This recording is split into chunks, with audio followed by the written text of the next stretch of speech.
Few names evoke as much terror and tyranny as that of Benito Mussolini. He was a dictator who ruled Italy with cruelty and violence. His speeches were grand, but his actions were evil, causing much oppression to people. Il cielo della nostra patria. But how were these people able to cope with Mussolini's tyrannical reign? Join us in today's video as we explore the diabolical things Benito Mussolini did during his reign. Emergence of fascism in Italy, origins and development.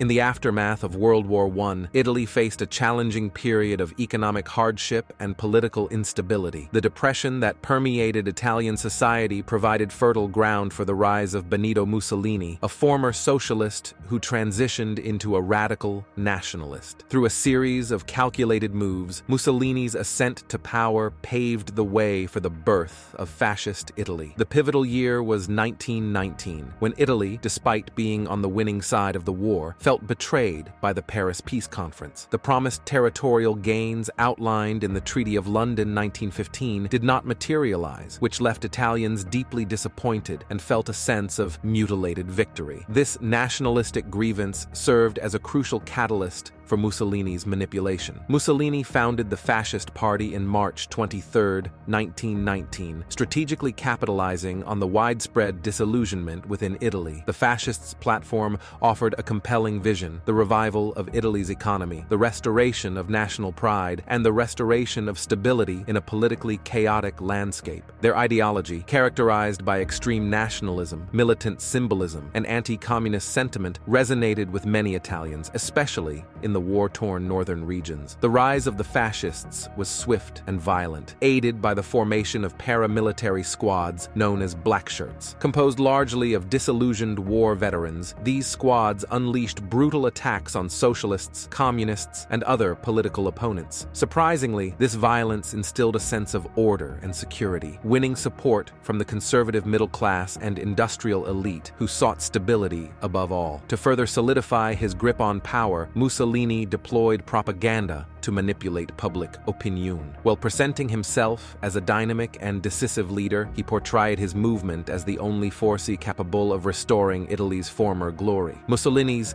charismatic speeches were delivered with great theatrical flair. He even promised to rebuild Italy's shattered economy through the implementation of corporatism, a system aimed at uniting different sectors of the economy under state control to minimize class conflict. The pivotal moment: how Mussolini seized power. The year 1922 was a moment Italy found itself in a state of political turmoil, with the government struggling to restore order. It was during this time that Mussolini saw an opportunity. He organized the March on Rome, a political move rather than a military one, which persuaded King Victor Emmanuel III to invite him to form a government, avoiding potential violence. Initially, Mussolini's appointment as prime minister was seen as a temporary measure. However, through manipulation, political skills, and intimidation, Mussolini gradually dismantled democratic institutions. By 1925, he declared himself Il Duce, which was a slogan for being the leader, and Italy became a dictatorship. Mussolini's fascist rule was characterized by an aggressive foreign policy, the suppression of dissent, and grand projects such as the draining of the Pontine marshes, which often had questionable economic benefits. The cult of personality surrounding Mussolini and his fascist party had a pervasive influence on all aspects of Italian life. Mussolini's regime, control, alliances, and economic policies. One notable symbol of Mussolini's control was his claim that he made Italian trains run on time. This statement, regardless of its accuracy, was a propaganda tool used to portray the regime as efficient saviors of Italian society. Mussolini's consolidation of power involved not only repression, but also strategic alliances. Through the Lateran Treaty of 1929, he gained the support of the Catholic Church by recognizing Vatican City as an independent state and granting privileges privileges to the church within Italy. Economically, Mussolini pursued self-sufficiency, aiming to reduce dependence on foreign imports. He initiated large public works projects to improve infrastructure and showcase the regime's power. However, these efforts had mixed results, with the economy remaining weak and reliant on foreign trade. The cult of personality around Mussolini played a vital role in his dictatorship. He was depicted as an almost superhuman figure, embodying the nation's will and architecting Italy's rebirth. This cult was carefully cultivated through propaganda, with Mussolini's speeches and public appearances scripted to reinforce his image as a dynamic and powerful leader. Under Mussolini's rule, Italy became a police state where dissent was brutally crushed and individual identity was replaced by the collective will of the fascist state. Mussolini maintained his dictatorship through a combination of political cunning, harsh repression, and propaganda until his downfall during World War II. Mussolini's racial laws and the persecution of Italian Jews. In the history of fascist Italy, the year 1938 stands as a chilling chapter marked by darkness and despair. It was during this year that Benito Mussolini's regime took a harrowing turn towards racial persecution with the introduction of the infamous racial laws. These laws, heavily influenced by Nazi Germany's repulsive ideology, unleashed a wave of suffering and discrimination against the Jewish community in Italy. This was a community that had been an integral part of Italian society for centuries. Before this period, the Jewish population in Italy, approximately 47,000, had enjoyed a degree of integration and freedom. However, as Mussolini sought closer ties with Adolf Hitler's Germany, winds of change started blowing ominously. The fascist regime's adoption of anti-Semitic policies was a shocking reversal, which aligned Italy with the Nazis' venomous hatred towards Jews. The racial laws consisted of a series of legislative acts that systematically stripped Italian Jews of their rights and human dignity. The first blow came in July 1938 with the Manifesto of Race, a publication that propagated the existence of a presumed pure Italian race and designated Jews as foreign intruders. This pseudo-scientific racial propaganda laid the foundation for the legal persecution that followed. In September of the same year, the Italian government enacted laws that banned Jews from attending public schools and universities, prohibited them from holding government positions,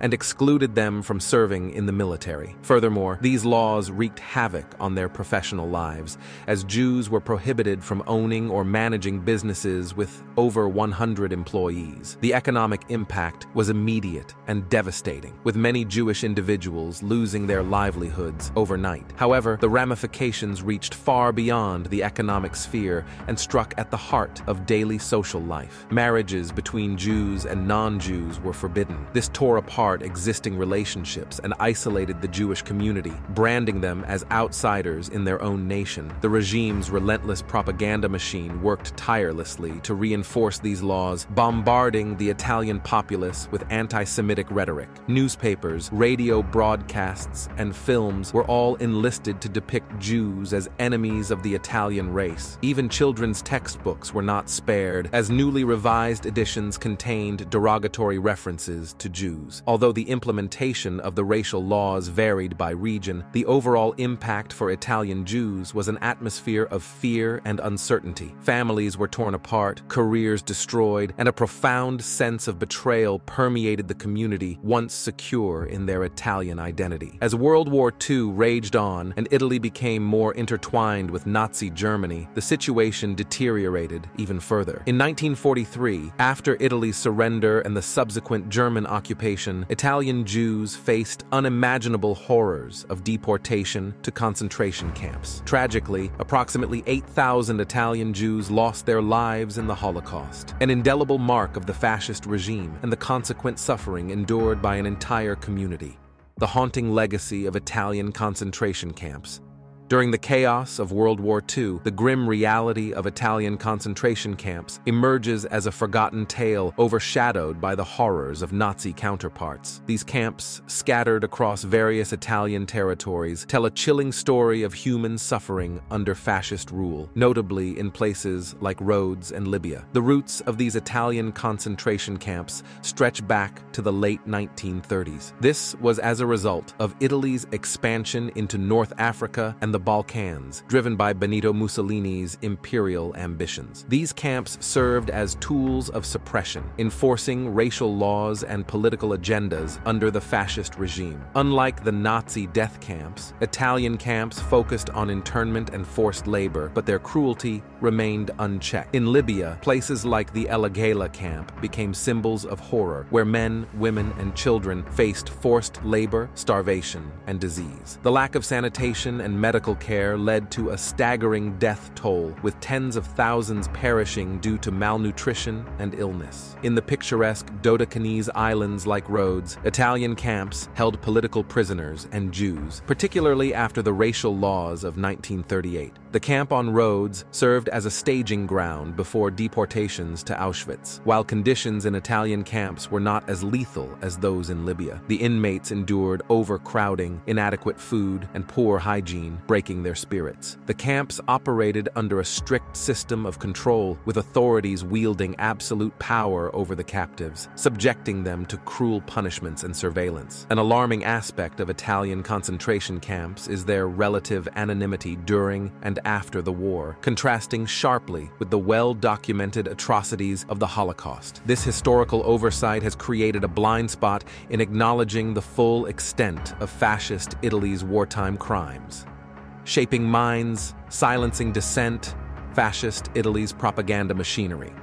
Propaganda in fascist Italy was not just a tool, it was the backbone that sustained Mussolini's regime, shaping public opinion and injecting fascist ideology into every corner of Italian society. Under the shadow of Benito Mussolini, propaganda became an intricate dance of myth, spectacle, and fear, crafting a unified fascist culture. Mussolini's regime wielded propaganda as a powerful weapon, harnessing newspapers, radio, cinema, and later television to disseminate the fascist doctrine. Taking personal charge of the Ministry of Press and Propaganda in 1935, Mussolini ensured that every message to the public aligned with fascist ideals. The establishment of the Undersecretariat for Press and Propaganda in 1922, and later the Ministry of Popular Culture in 1937, centralized control over propaganda. Newspapers like Il Popolo d'Italia and Corriere della Sera played pivotal roles in portraying Mussolini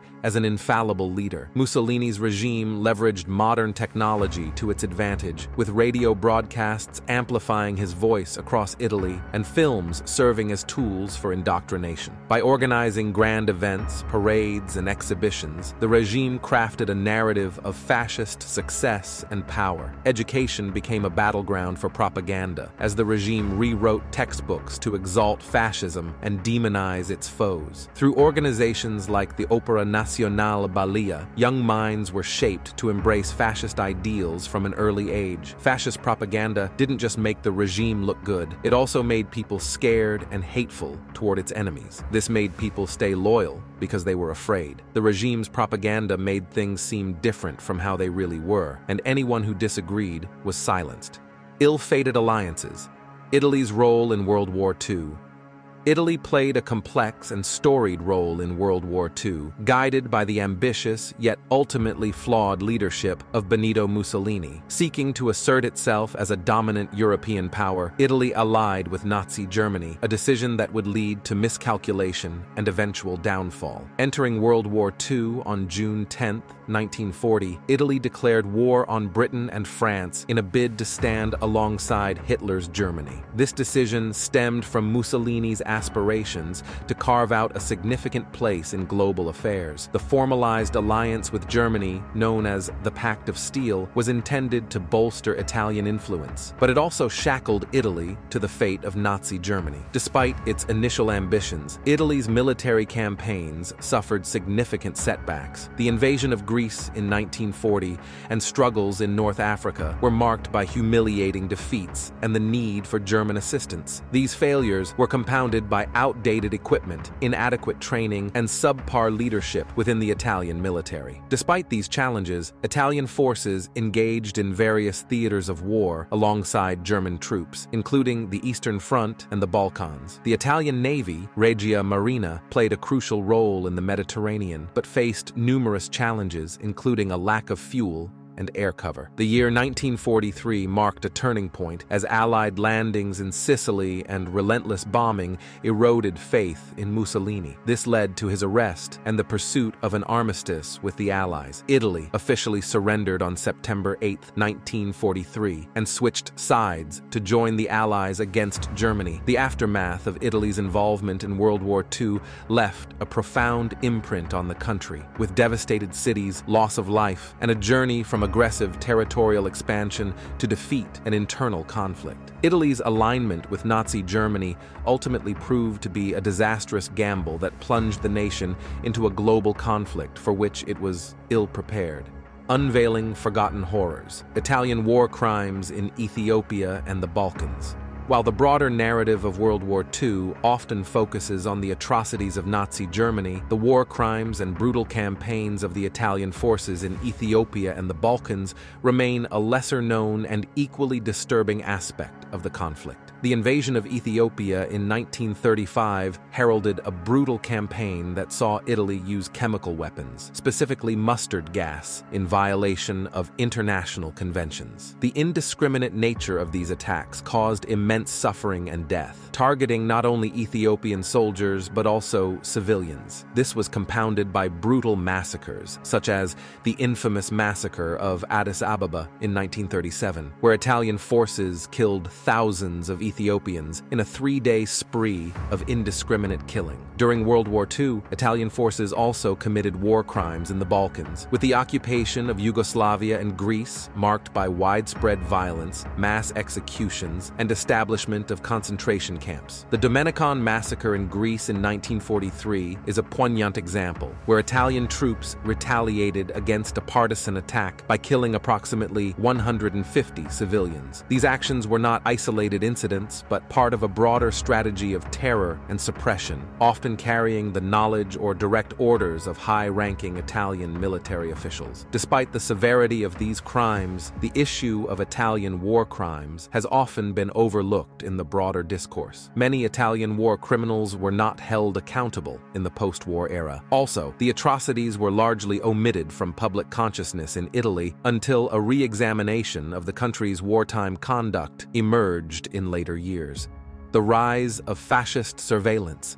In the dark era of totalitarian regimes in the 20th century, one organization stood out as a chilling precursor to the infamous Gestapo of Nazi Germany. The Opera Volontaria di Repressione Antifascista, established in 1927 during Benito Mussolini's fascist regime in Italy, became the regime's formidable tool for suppressing dissent and enforcing its authoritarian rule. The birth of the organization marked a pivotal moment in Mussolini's consolidation of power. It signaled a shift from the earlier violent phase of fascist consolidation, characterized by the street violence of the black shirts, to a more systematic and state-controlled approach to repression. Leading this transformation was Arturo Bossini, appointed as the head of the Italian police in 1926. The primary mission of the Opera Volontaria di Repressione Antifascista was to monitor, infiltrate, and crush any form of opposition to the fascist regime. It targeted not only socialists, communists, and liberal Democrats,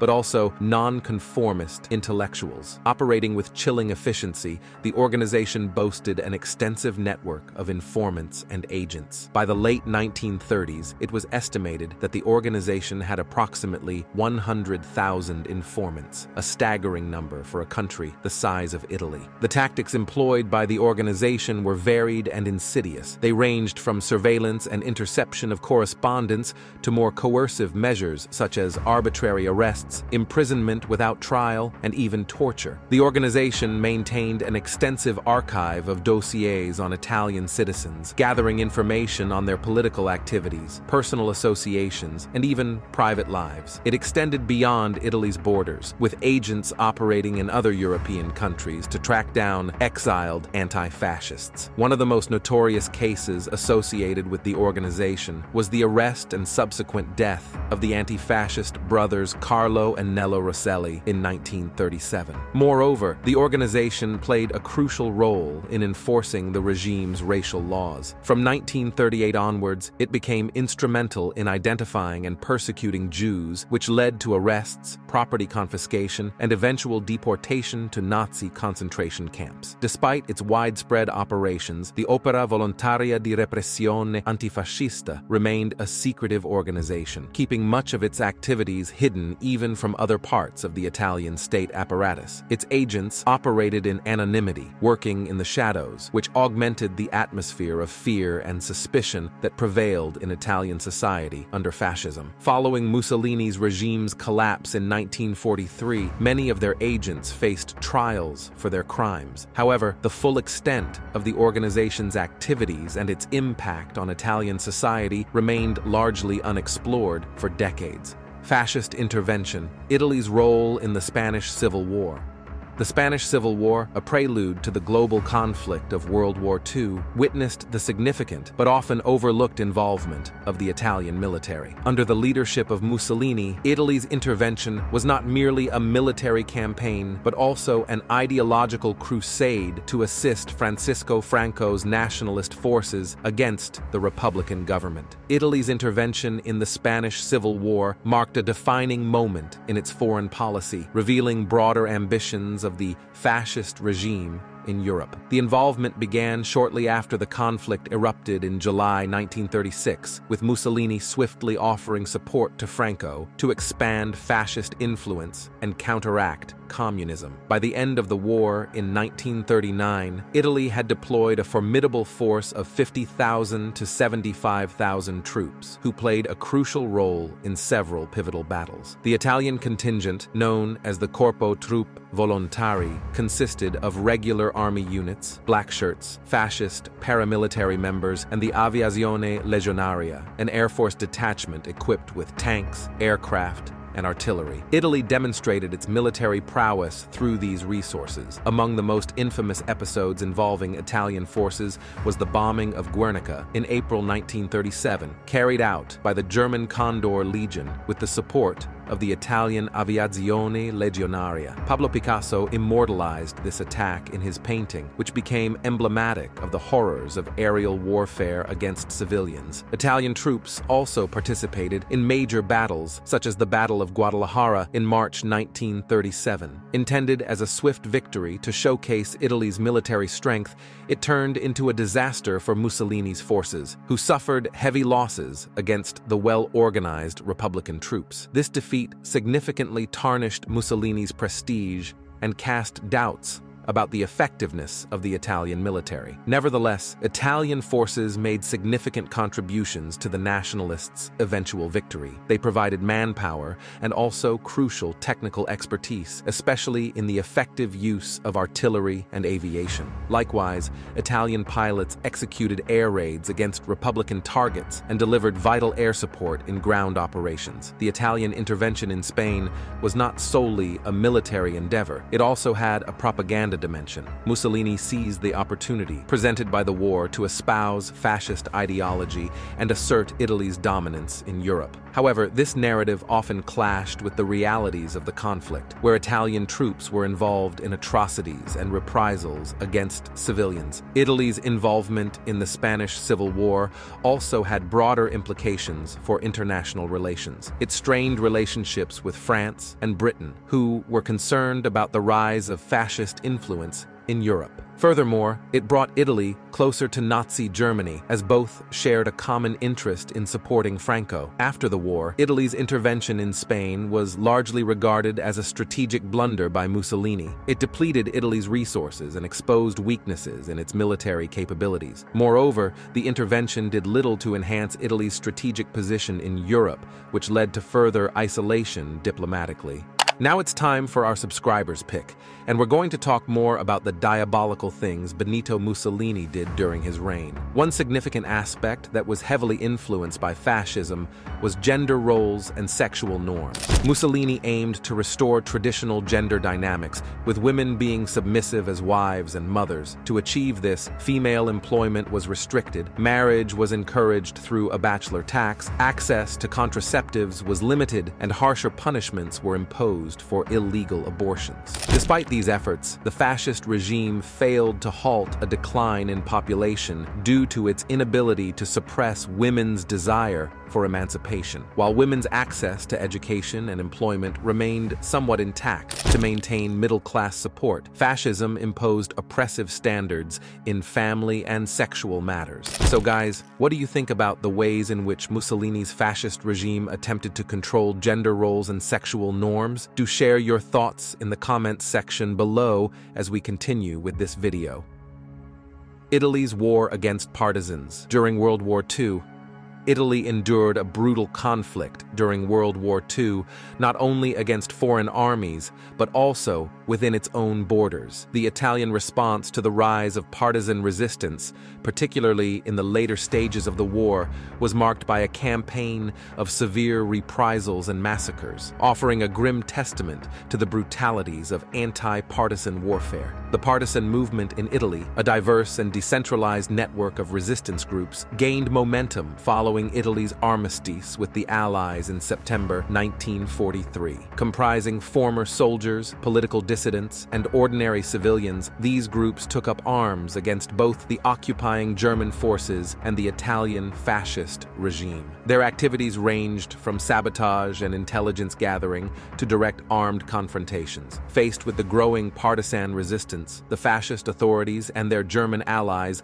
launched a campaign of violent suppression. This campaign was characterized by a strategy of terror and retribution, targeting not only the partisans themselves but also civilian populations accused of supporting them. Among the most notorious examples of these reprisals was the Marzabotto massacre. Between September and October 1944, German troops, aided by fascist militias, brutally murdered around 770 civilians in the town of Marzabotto and its surroundings. This massacre was a response to partisan activities in the region and ranks among the worst atrocities committed on Italian soil during the war. Similarly, in August 1944, German troops executed over 560 civilians, including women, children, and the elderly, in the massacre of Sant'Anna di Stazzema. This unimaginable act of cruelty served as a reprisal against the local support for the partisans. The Ardeatine massacre on March 24, 1944, further exemplified the ruthlessness of the anti-partisan campaign. In retaliation for a partisan attack in Rome that killed 33 German policemen, German occupation forces executed 335 Italian civilians and political prisoners. Each victim was shot in the back of the head with cold efficiency in the Ardeatine caves. These reprisals were not isolated incidents, but part of a broader strategy of terror. The fascist and German forces often employed a policy of collective responsibility, indiscriminately punishing entire towns and communities for the actions of a few. This policy aimed to break the morale of the partisans and discourage civilian support. The anti-partisan warfare in Italy was also characterized by summary executions and torture. Captured partisans and suspected collaborators often faced immediate execution without trial, while others endured brutal interrogations. The Italian Social Republic,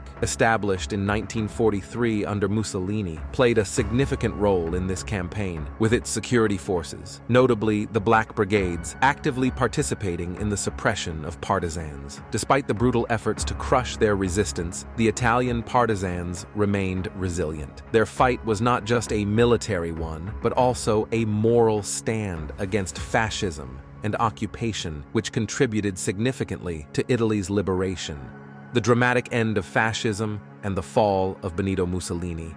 During the peak of World War II, Italy faced a turbulent and dark period led by the Italian Social Republic, a puppet state of Nazi Germany established after Italy's surrender in 1943. This regime, led by Benito Mussolini, plunged Italy further into the clutches of fascism and became tragically entwined in the atrocities of the Holocaust. Following Italy's surrender, the northern and central regions fell under the shadow of Nazi occupation, paving the way for the birth of the Italian Social Republic, often referred to as the Republic of Salo. This regime, which reigned from 1943 to 1945, became synonymous with its allegiance to Nazi Germany and its determination to continue fighting alongside the Axis powers. Under Mussolini's nominal leadership, the Italian Social Republic became instrumental in executing Nazi policies. The regime actively participated in the persecution and deportation of Jews, leading to the harrowing deportation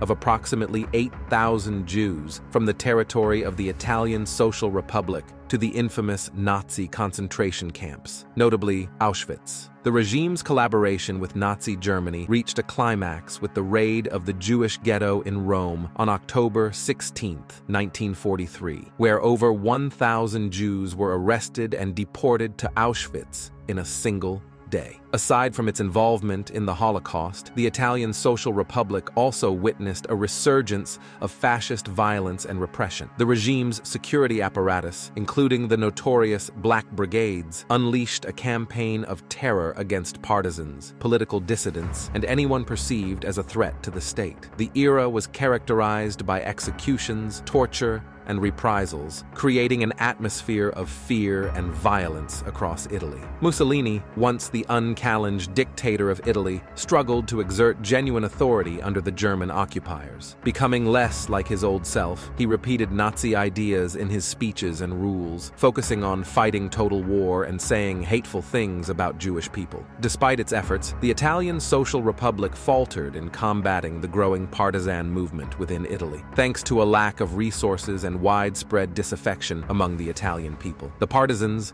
buoyed by support from the Allies, gained strength, ultimately playing a pivotal role in the liberation of Italy and the downfall of Mussolini. The Italian Social Republic met its demise with the Allied advance into northern Italy and the uprising of the Italian partisans in April 1945. As the Allied forces closed in, Mussolini attempted to escape to Switzerland, but was captured and executed by Italian partisans. It was a period that marked the dramatic end of fascism in Italy. Subsequently, there were efforts to punish those who were part of fascism and did terrible things. This led to the Verona trial in 1945, where important members of the regime were put on trial for what they did in the Italian Social Republic. In the post-war period, Italy faced the mammoth task of rebuilding and reconciling with its fascist past. While the post-war trials did not reach the scale or impact of the Nuremberg trials in Germany, discussions around Italy's fascist legacy have gained momentum over the years. Efforts, including the establishment of memorials and museums such as the National Museum of the Italian Resistance, have been instrumental in ensuring that the lessons of this dark period are not forgotten. Today, the anniversary of the liberation of Italy, celebrated on April 25th, has become a national holiday commemorating the end of fascism and the Nazi occupation, hence serving as a poignant reminder of Italy's struggle and triumph over its dark past. Thank you for watching this video. See you in the next one.